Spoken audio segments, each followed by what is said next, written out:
crossover event is back, and this time it's a cage match to the death. Well, we're not. No, it's fine. We both know you would kill both of us in that case. We're like, we would never enter that arrangement. Yeah, I guess I would have to come up with 2 other co-hosts, and that's a lot of work. Yeah. That's what keeps us alive.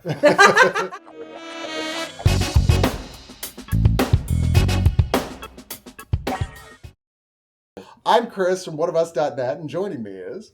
I'm Danni Danger from Screen Fanatic. And I'm Martin Thomas, who you can see at Double Toasted. We're actually talking about Nicolas Cage, and why? Because he's got this new movie out, or both Nicolas Cages do, The Unbearable Weight of Massive Talent, which, you know, obviously sounds like a big ego move, but it really isn't, because Cage had to be super talked into even doing this movie, was like really embarrassed about it, but he also is a guy who went through his career first being a very promising young actor, nephew of Francis Ford Coppola, who I believe only is in one film ever credited as Nicholas Coppola. Cage. Oh, Coppola, yeah. Which is Fast Times at Ridgemont High. He played a small role in there. Tiny role. But one of my favorite movies. About that. Almost immediately afterwards, he moved on. He changed his name, both in tribute to the comic book character Luke Cage and to the avant-garde composer John Cage, to Nick Cage.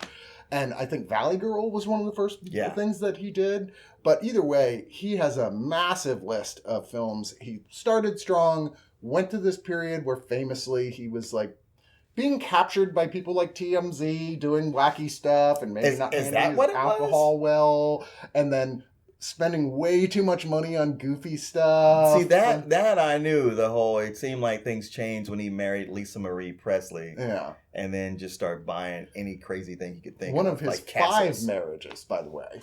Wow. Yeah, he and his latest wife, I believe her name is Rico. They have a child on the way. But he says, this is the one, finally, I'm sure. And honestly, good times to charm. It does feel like a guy who's been through all this, saw his career resurrected through, of all things, the internet and memeing.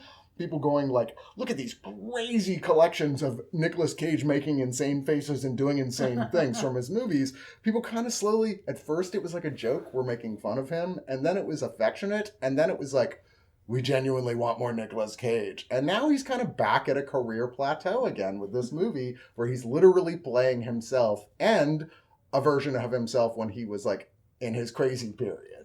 Which I love that they get to French kiss each other on screen. That's sure. But I really love the community joke that's like a whole class, Nicolas Cage, genius or moron. It's just like a whole, and at the end of the class, it's like, we don't know. There is no answer. He's definitely a fascinating guy, and his choices have been fascinating, especially recently. But me and the crew here have decided we're going to take a look at some of our favorite Nicolas Cage films throughout the year, because years. Sorry, not the year. Decades. I mean, there were 2 of my favorites. He's been very busy.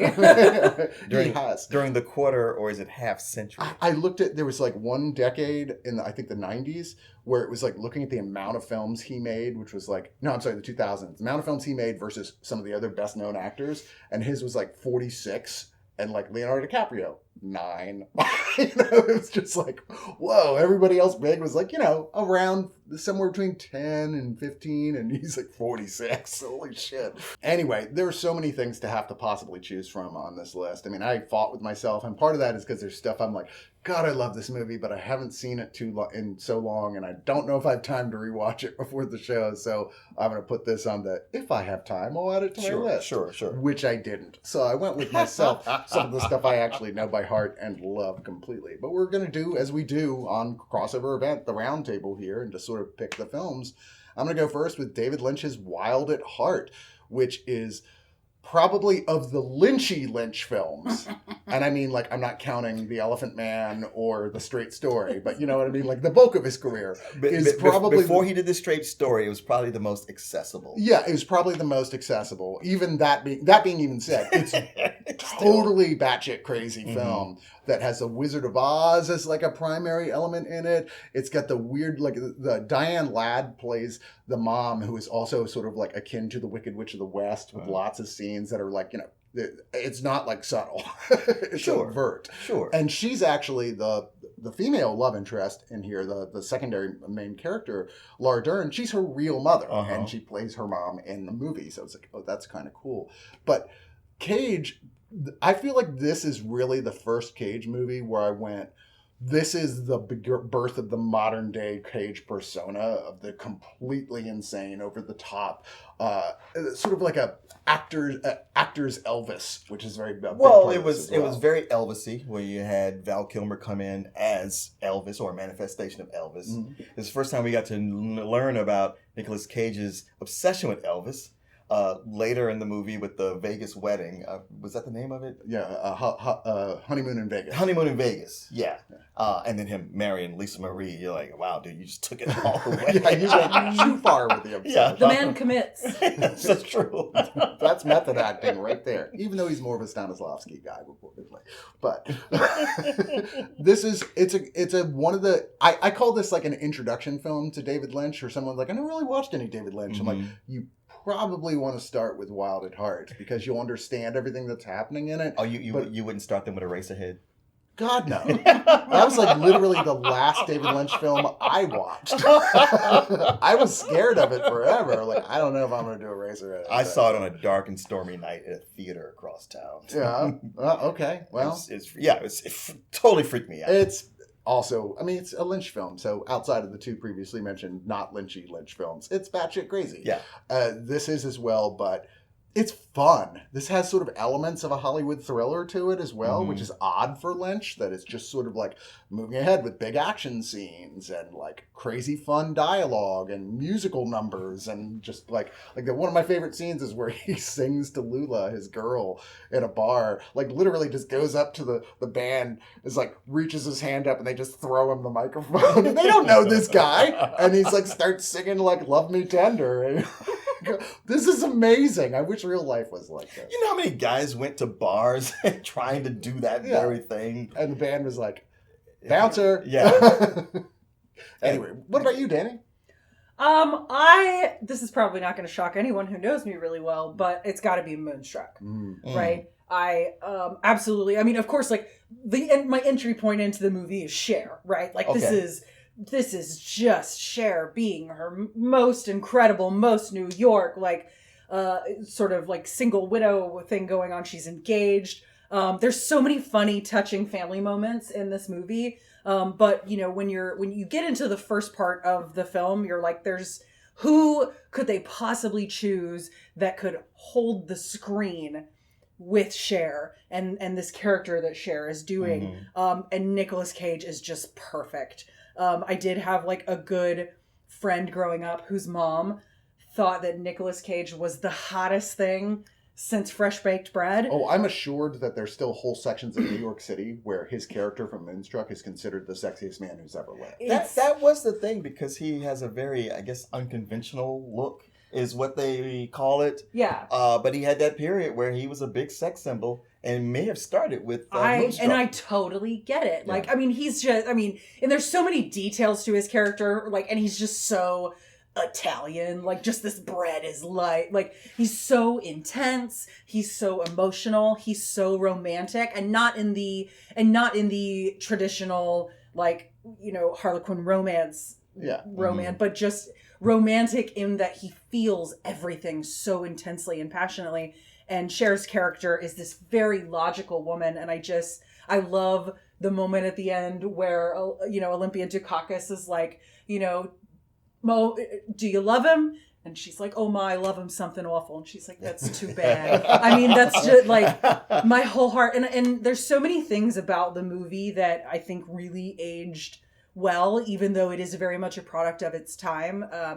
That I love that it shows a lot of different emotional perspectives on infidelity and falling in love. And you know, you get this Cher who is committing to marry a man because it's the sensible, logical thing to do, and then just Nicolas Cage just blows in this force of nature. He picks her up and he's like, "I'm taking you to the bed," and she's like, "Okay, take me to the bed." I mean, there's just it's so genuine and so real and so oddball and so moving and intimate and sexy. Like, it's just absolutely impossible not to fall in love with each of the characters on behalf of the other character. And it's one of those true New York films that you like, the city itself is a character in the film, kind of, and everybody is sort of like an appendage to the city. Like even Danny Aiello, who's the guy who she's initially fianced to, is wonderful in this. He's so good. I was like, I'm gonna make a joke about Nicolas Cage is a little wooden in this, but I didn't want to be misunderstood. He has a wooden hand in the film. Does he? Yeah. Because so it's been like a long his time fingers. since I've seen it. Yeah, it's like he's like baking bread, and his brother comes in and is like, "Hey," and he goes, "Hey," and then he cuts off his fingers and he blames his brother because poor Danny Aiello just cannot catch a break for being like a solid, not romantic guy. I always feel sorry for the guys in those positions in those movies. And like, there's no love for him. Everybody's like, well, I just want to see these two get together, and whatever the collateral damage is, so be it.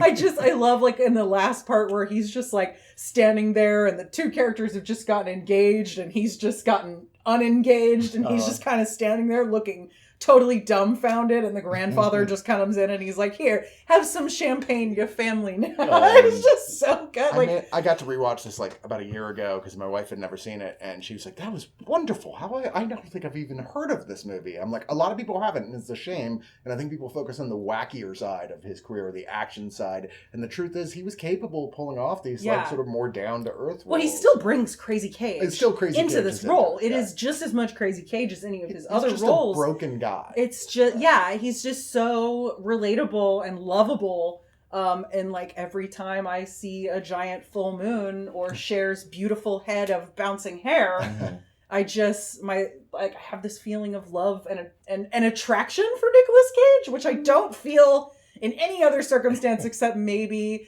that one scene from Is It Con Air where the wind is blowing. Oh my God! You gotta kind of I gotta hand it to him. I can't. I don't know. It's a sunset. It's a wind thing. I don't have to explain myself to either of you. When you first step outside and the weather's perfect and the breeze hits you just right, it's like that moment encapsulated in beautiful long-haired Nicolas Cage. Yeah, I know. So. Movies have conditioned everyone to fall in love when they see somebody's hair blowing in the breeze. It's true. I kind of prefer when the trench coat blows in the breeze. It's my favorite thing because you know shit is about to go down. Yeah. And speaking of that, Martin, your first pick. My first pick is Face Off. And that movie's been coming up a bunch because there's so many people who go like, "Hey, you should roast this as a bad movie." I was like, why? Because it's not. It's not a bad movie at all. Yeah, I saw this movie and I was madly in love with it the first time immediately when I saw it. And it was such a combination of things. Like, there's so much that goes on with it. But the first thing that hit me was it's seeing John Woo's Hong Kong films, and they were excellent. And he comes to Hollywood, and every one of them is just like, Well, the studio just sat on him for all of them. He was very loud about it. Like every film, he's like, "This is not even what I filmed." They would get the second AD to film something else. Yeah. He was like had very little power. Yeah. Until Face Off. Yeah, it just didn't even seem like, what was the point in bringing him to America if you weren't going to let him do his thing? Yeah. And then he cuts loose on Face Off, and I was like, this is a Hong Kong action movie. And I've seen people get mad. They're like, that's so ridiculous that they switch faces. It's like, yeah, dumbass, of course it is. No, nobody working on this thought this is logical. It's like, hey, this is the ridiculous thing. Now, are you gonna go with it and have fun? Are you going to sit there with your lips stuck out being a sourpuss? Yeah, a film is not bad because its premise is improbable. And I'm always baffled by how many people That's why it's called fiction.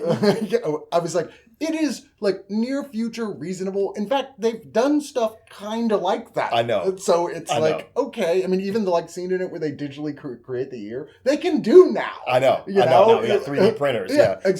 Yeah, they can do all that. And the thing is, I don't want to get too hard on people. I mean, a lot of people have problems when a movie is funny, even though it's not a comedy, and I'm not immune to that. American Psycho is one of those where I was like, when I saw it, I was like, yeah, this is not working for me. But then I went back and rewatched it. I know, being aware that I should. Right. I feel like I could watch it now and I'd be into it. But with that movie, there was always, there's a lot of praise for Nicolas Cage, how he imitated John Travolta.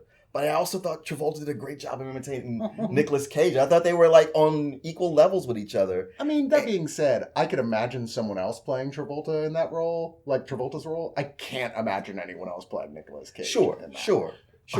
But the whole thing, it's a ridiculous premise, and yet it keeps the action driving, and there's always something happening, and there's never a chance to catch your breath. And I think that movie's wonderful. And it was the highest grossing movie of 1997. So if you're sitting around thinking like, oh, it's one of those bad movies, it's really not. It was one of those films that a lot of people think like, oh, when it came out, like critics hated it. They did not. Nope. It was like 96% on Rotten Tomatoes. They loved it. They were like, this is, it's silly. It's the best silly film you're going to see. And it really is. Yeah. I mean, I just rewatched it and I'm like, this totally holds up. And partially because although the studio kept going, we should do this in green screen. It was like, we're not doing this in green screen. So there's like this huge boat chase in the end with like explosions left and right. They did it all practically. Yeah. All of it. Yeah. And you can amazing. feel it. That's what gives it that, like, as opposed to green screen. Well, you see green screen now, and most of the time you're like, oh, okay, that's good. I mean, they got a lot lot better at it. So than they were in the 90s. They're better, but it's harder to get excited about stunt work now. Yeah. You're like, okay, they pulled that off, I guess. Yeah. And I like that the film is so filled with like things to those notes like, we know this is silly, we're having fun with it, but we're never kind of crossing that line. Right. Ever. There's a sequence where he and John Cassavetes' son, I forget his Nick Cassavetes, like who shaved his head just for the role as his friend. They have this whole thing. It's like, I want to take his face off. And he's like, wait, you want to take his face off? It's like kind of a joke on that whole, you've got to prominently say the title of the film. Right, and they're doing it so overtly that it's just like, okay, this is awesome. The aristocrats. Exactly. Shut, I'm at the aristocrats. And can I say that apparently there is actually a sequel in the works now. I don't want to hear that. No, I mean, like, I was like, what? And it's like the guy who did Godzilla. How do you remove versus the Kong. 1997 from Face Off? Yeah. It's the director who did Godzilla versus Kong, who right now is attached to it, and apparently they have a script they're working with. And Cage is kind of like, I mean, like the studio really wants to do it, and Cage, I have not seen anyone talk to Travolta about it, so whatever. But Cage is like, look, nobody's talked to me. I mean, if it's a good script and a good director, I'll do it for sure, because that's one of my favorite movies I ever made. You know. Well, you know,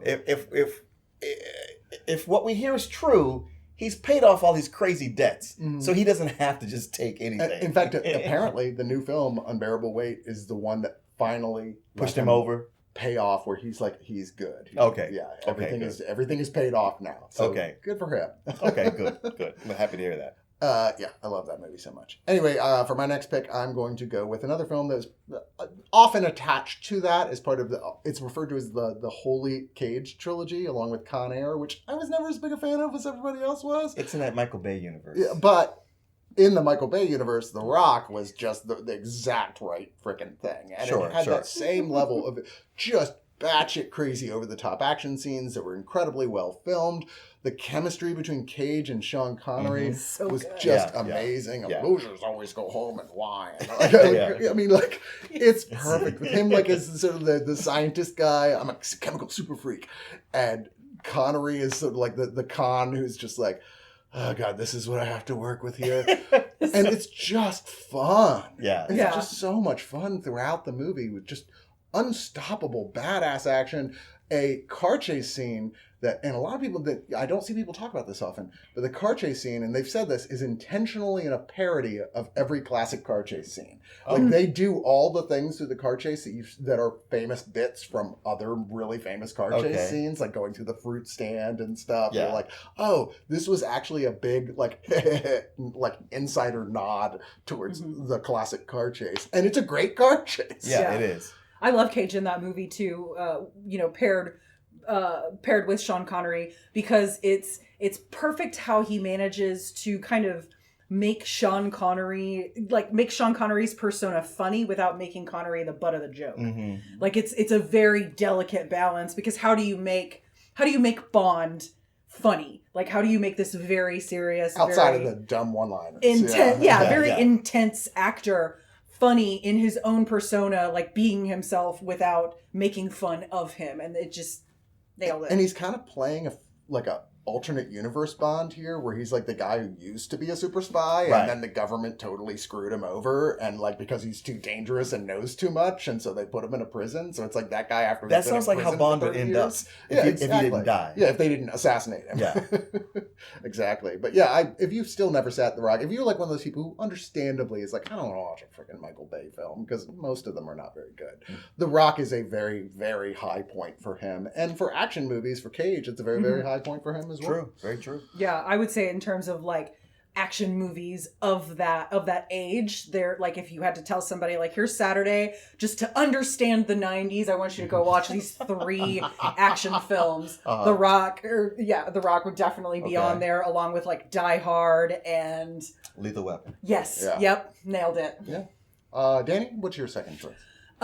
So I'm gonna go with my second favorite Coen Brothers film, which is Raising Arizona. Oh, What's your first favorite? My first favorite is Fargo. Okay. I'm sorry, Marge is in charge of my heart. I feel like that goes without saying. Yeah. Like, everybody's first favorite should be Fargo. Yeah, which is so funny because I watched Fargo in high school and like didn't get it, and then like rewatched it as an adult, and I was like, oh.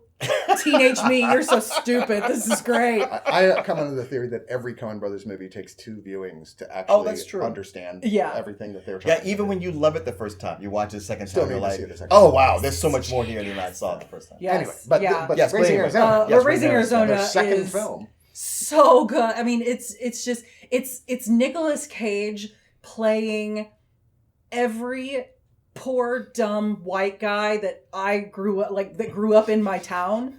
But he's playing it so well, with so much nuance, sincerity, with so much sincerity, absolutely. And he's got and he mixes in a lot of that physical comedy. I mean, him with the pantyhose over his face is just you got a panty on your head. So good.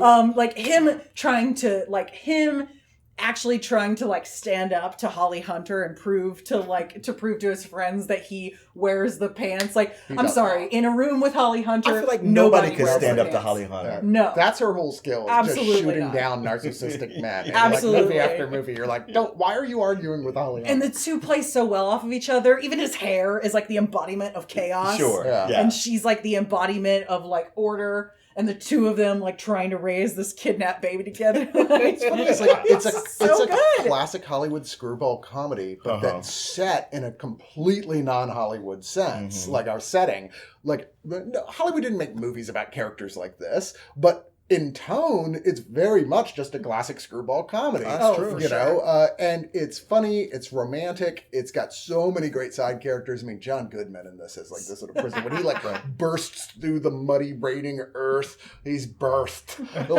to escape from prison is just such an iconic moment. Hey, like, man, this guy's so wonderful. I hope he's in every Coen Brothers movie. Right? And he is in And a he lot really of them. is. I believe, wasn't Barton Fink the next one? Was that the next one after that? I can't remember. It was very shortly after that where he's the secondary Well, main Barton character. Fink's after Fargo. Was it after Fargo? Yeah. Okay. Well, so a couple films later. I forgot my chronology. I think Fargo was 97, but I can't remember. But the one last thing I want to say about Raising Arizona, God, I love the score to that movie. It is one of those, like, I'm scared to watch it again because every time I do it, that song will not get out of my head. Yeah. And it's like, not even a song. It's a score, just sort of a whistling, yodeling almost type of thing that you're like, this is so likable. Yeah, and just captures that very, like, middle America, living in a trailer, like, kind of just like that vibe and that essence is so good. I mean, I would say that I can't think of any criticism that I would have for this film other than it's just not Fargo, which is the only reason why it's my second choice and not my first. Wow, that's pretty good. Like, I'd have a hard time narrowing down on one Coen Brothers movie as to say my favorite. It's like saying, what's your favorite movie? It'd be tough, but if I gun to my head, it's got to be Fargo. Okay. Yep. Yeah. I'm like kind of an Oh Brother Where Art. Oh, Yeah. shit. What am I thinking? Yeah, no, that's in my top 4 of all-time favorite movies. Never mind. it's Oh Brother. it's Marge, it's Buscema, it's like and Fargo also was like one of the first two, so like I love Oh Brother Where Art Thou. But I love to see, in terms of budget, I love to see them doing just as much, if not more, with so much less money. Martin, what is your second and final pick of the show? I know what I said it was going to be, but as I sat here, I went like, wait, what am I thinking? Please be Vampire's Kiss. Please be Vampire's Kiss. No, it's not Vampire's Kiss. I could have told you it wasn't going to be Vampire's Fine. Kiss. How'd you know it wasn't going to be Vampire's Kiss? Because you've never been totally wild and crazy about Vampire's Kiss. Well, We've had that discussion. There's enough wild and crazy in Vampire's Kiss. True. I get why everybody likes it. Yeah. It's a mess. I was just so angry by the time the movie was done at his character and what he does to Maria Conchita He Alonso. finally gets to actually play Dracula, though, now. He's in that new movie, Renfield, playing actual Dracula. Oh, is he? Yeah, and he's been talking about, like, it's so great because I almost got to play right. Dracula. Well, that makes it worth it. No. You know what? It occurred to me what my favorite movies / movies with Nicolas Cage are. It's the Croods. And God! Wow! The animated, recent animated movies, The Croods, and with the first Croods, I was like, "Wow!" I showed up on a Saturday morning at 10 a.m. to watch this really bad non-Pixar movie, and I'm having the best time. It's a great movie. I've never seen it. No. The sequel's even better. I am going to treat myself. No, that's the funny thing. Yeah, you get to the second movie, the Croods 2, and it's even funnier. Yeah. And in the new Unbearable Weight of Massive Talent, where Ike Barinholtz is like, I'm a 41-year-old man. Why would I watch the Croods? I'm like, dude, you're missing out. Yeah. Like they make a big deal about Paddington 2, which is phenomenal. Yeah. It is great. It deserves it. Yeah. I was like, hey, show some love to the Croods. Is really good. I mean, it's not as good as Paddington 2. It's no Paddington 2. But the Croods and the Croods 2 are really funny.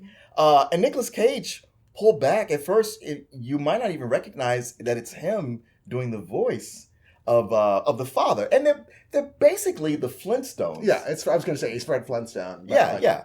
It's all about the Flintstone and his daughter Eep, played by Emma Stone, who's met a new guy, and he's a bit more sophisticated, less of a caveman than the rest of them. He's a Cro-Magnon. Yes.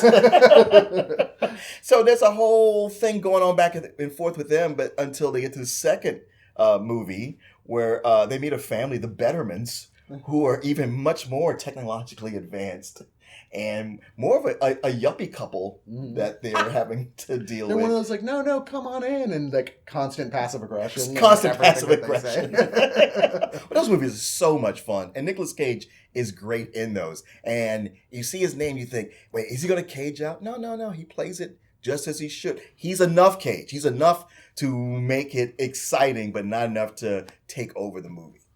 Well, that is it for this week's episode. And, oh, wait, is it? Because there's a bonus video you can watch on oneofus.net. If you're a subscriber at oneofus.net at the brown coat level, which is only $5 a month or above, and seriously, please do it, because that's what keeps that, like, my existence going and keeps that site going. If you're there, you can watch bonus videos that are attached to every episode of Crossover Event, including this week, where we're going to talk about... Oh, wait, we haven't decided yet. We'll decide when the we'll figure it out. Vampire's Kiss! It's a whole... we're doing 4 hours just on Vampire's Kiss. It's actually just a reenactment. We're going to act out the whole movie. I have my fake teeth upstairs. I'm doing my best, kid.